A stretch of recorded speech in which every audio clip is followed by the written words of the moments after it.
Hello friends and welcome. I'm Sarah Liz and I am so excited to finally share a tutorial for my cards for the Sheetload of Emergency Cards collaboration with Call Me Crafty Al. This is her November Sheetload and her sketch includes a 2¼ inch circle sentiment. So yesterday I revealed my 7-page printable.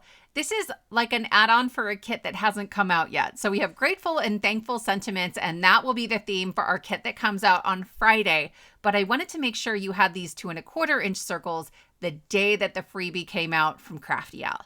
So you get a whole sheet of thank yous in case you want to do just bulk thank you cards. But then there's a page with slightly more cheeky sentiments, and we've got some with a little blue and purple background as well. I just followed the instructions on Crafty Al's Sheetload printable. And again, I'll link to her video below where you can go over and claim her free printable. There's one every month, and she's going to show you how to turn 2 6x6 pieces of pattern paper into 4 cards, a sheetload, if you will, of cards. I'm just making 3 individual cards, which you can easily do by just following the measurements on her sketch. I'll also link below to the collaboration playlist. Crafty Al has a design team because she's amazing. And so her whole team has made cards using this month's Sheetload. So I ran this first one through the Spellbinders 3D embossing folder of the month for November. They used to have one called Tufted, and this is like a mini Tufted. And then once I ran it through, I added a little bit of darker ink and a little bit of white shimmer inks, just so it has some shine. I always like to put some kind of shine or metallic something on my cards to really step them up. Next, I started adding my strips, and Crafty Al actually has this divided into 3 different types of strips. There's 2 from each pattern paper and then 1 from solid colored cardstock. The pattern paper that I'm using will be released on Friday. So I have a white polka dot on purple, and then I have these goofy little clouds. They're happy clouds, but they're goofy clouds on that same matching purple. I love that when you have sort of printed pattern paper that came together, you can reprint as many pieces as you need, and you know your colors are always going to match. I laid out all my strips first just to kind of get my placement, and then I started gluing them down. And I was a little bummed that I was covering up so much of my background. My friends, it's because my background is the wrong size. I'm going to figure that out in a minute. I have a navy piece of cardstock that I cut, again, following this sketch to be a matte layer for this piece. And as I'm holding it on there, like it's not even. Top to bottom, there's a little too much room. So here's how I fix it. I trimmed off the edges of my strips, and then I glued that onto my navy piece of cardstock. And then I'll just take that to my trimmer and I'll trim off the excess navy cardstock, right? You could see my thinking hands there going, how do I want to do this? Alternatively, I could have just centered it top to bottom on the piece that I had and use a larger margin and maybe make it feel deliberate. I have 2 scraps of a medium purple cardstock, and I'm taping them to my desk 5 inches apart, right? This should have been 5 inches tall. And then I'm going to add glue onto the top and bottom, and I can just sort of visually center that so they have equal margins of that medium purple peeking out. And that'll do it, right? I'm just going to trim off the excess with my scissors. I didn't want to work with an exact measurement or width here because it would have been harder to wiggle everything into place and to get it right. Again, I'm always looking for a little bit of shine, so I'm using my glitter brush and just brushing that right along that darker purple cardstock, or the medium purple, I guess I should say. And then I'm going to add everything onto my card base. I need a 1/4 inch margin, so I'm grabbing my A7 ruler from Pear Blossom Press, and I have my magnets holding it into place, and then my card base tucked right into the lip on the edge, and I'll get perfect placement of my centerpiece for my card. Then I have a scalloped circle that comes from the Emergency Card Essentials die set. I probably should have shown it. I just use it in so many videos. I forget that there are new people here who may not know about it. I designed a die set for Trinity Stamps that has all of our sort of standard matte sizes for emergency cards. So that's where that comes from. And then I added my sentiment, and that finishes up card number 1. For card number 2, I am going to use that same 3D embossing folder, but this time it's going to go on the base layer. So that's going to end up being 4¼ by 5½. I usually start with a larger piece of cardstock and then trim it down if I'm using a 3D embossing folder. Then I have this Mosaic cover plate from scrapbook.com. I love this thing. I reach for it all the time. but I didn't want it to be my background piece, especially because there's a black border around the outside edge. You really lose a lot of it if you put it in the background.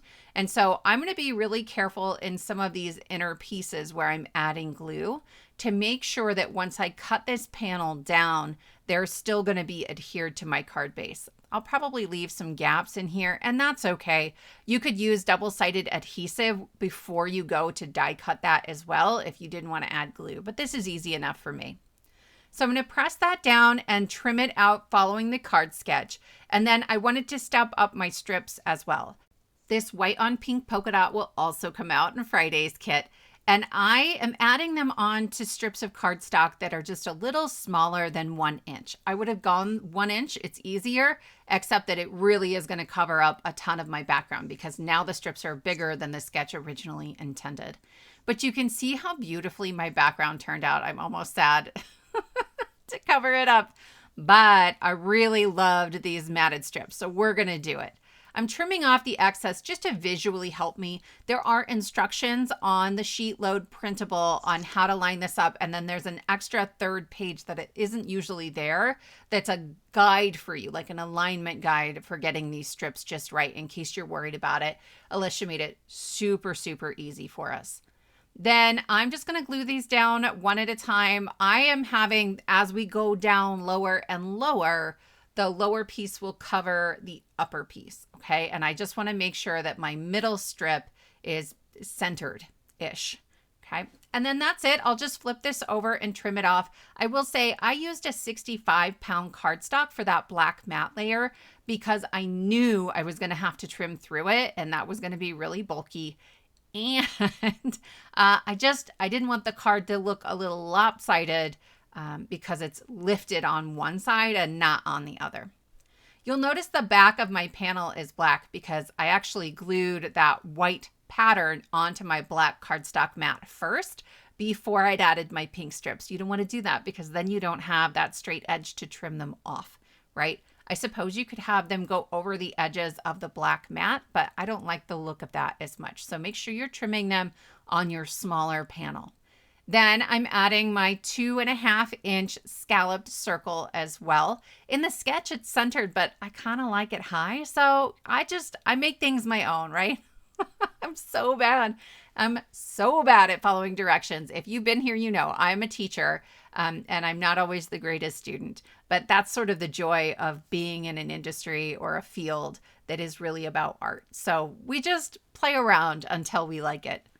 I'm going to go ahead and add my card panel onto my card base. I'm using my zip dry glue mostly because my Barely Art glue keeps getting clogged and I need to just go soak the little tip to get all the yucky glue stuff out of there and start fresh, but I've been too lazy to do it, right? Who wants to be like working on glue maintenance when you could be working on a card? So I went through, I think, every different glue that I own this day, just trying to finish up cards.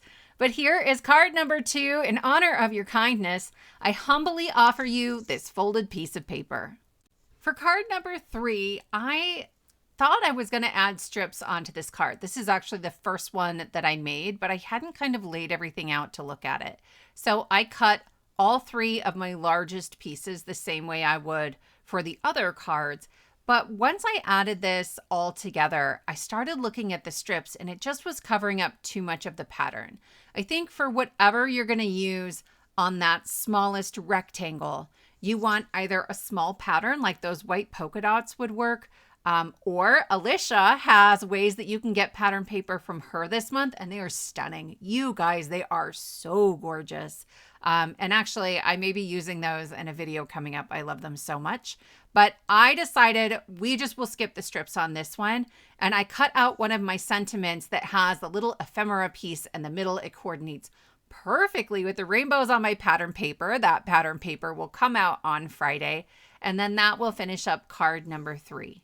So that's 3 cards using the Sheetload of Emergency Cards collaboration, my friends. Be sure to hit the subscribe button so you don't miss out on the big kit reveal next Friday. And go to the description box below to find my printable and a link over to Crafty Owls. Thank you so much for spending your time with me, and I will see you next time.